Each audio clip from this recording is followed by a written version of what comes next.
আচ্ছা, একজন প্রশ্ন করেছেন, আসসালামু আলাইকুম ওয়া রাহমাতুল্লাহি ওয়া বারাকাতুহু। হুজুর, আমার প্রশ্ন,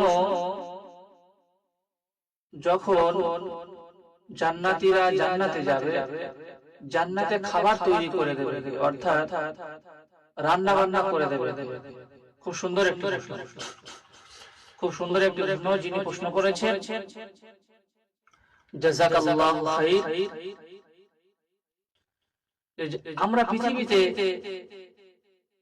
যখন খাবার খাই, এই খাবারগুলো তৈরি করে দেন আমাদের মা বোনেরা, রান্না বান্না করে দেন, কিন্তু জান্নাতে খাবার তৈরি করে দেবে। খুব সুন্দর একটি প্রশ্ন না? আমাদের সকলের জানার ইচ্ছা হচ্ছে না? আমরা শুনবো ইনশাআল্লাহ। আল্লাহ পাক এই ব্যাপারে কোরআন শরীফে দুটি আয়াত দিয়েছেন। একটা সূরাতুল ওয়াকিয়ায় 17 নম্বর আয়াতে, আরেকটি সূরা আদ-দাহরে 19 নম্বর আয়াতে। আল্লাহ পাক এই ব্যাপারে দুটি আয়াত দিয়েছেন। আমরা শুনবো ইনশাআল্লাহ। আউযু বিল্লাহি মিনাশ শাইতানির রাজীম। বিসমিল্লাহির রাহমানির রাহিম।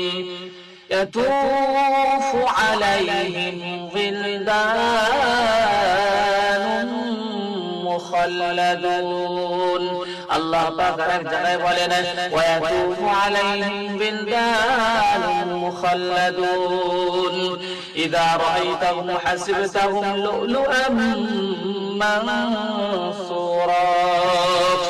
আল্লাহ পাক বলেন, যখন আমার বান্দারা যখন জান্নাতে চলে যাবে, আর যখন কোনো খাবার ইচ্ছা যাবে, কোনো খাবার খাওয়ার ইচ্ছা যাবে, তাদের মনে প্রশ্ন আসবে, আল্লাহ আমি এই খাবার খাবো, কিন্তু এই খাবার তাদের পরিবেশন করবে কে? আল্লাহ পাক সেই জন্য সুব্যবস্থা করে রেখেছেন। আল্লাহ পাক বলেছেন, ইয়াতুফু আলাইহিম বিলদানুন মুখাল্লাদুন। আল্লাহ পাক বলেছেন, যখন জান্নাতি বান্দারা জান্নাতে যাবে, তাদের খাবার পরিবেশন করবে এমন মানুষেরা, এমন ছোট্ট ছোট্ট কিশোরেরা, যারা কোনদিন জান্নাতে, তারা কোনদিন যুবক হবে না, বুড়ো হবে না, তাদের বয়স হবে না, তারা সর্বসময় কিশোর অবস্থায় থাকবে। আল্লাহ পাক সূরা আদ-দাহরে বলেন, ওয়া ইয়াতুফু আলাইহিম বিলদানুন মুখাল্লাদুন ইযা রাআইতাহুম হাসিবতাহুম লুলুআম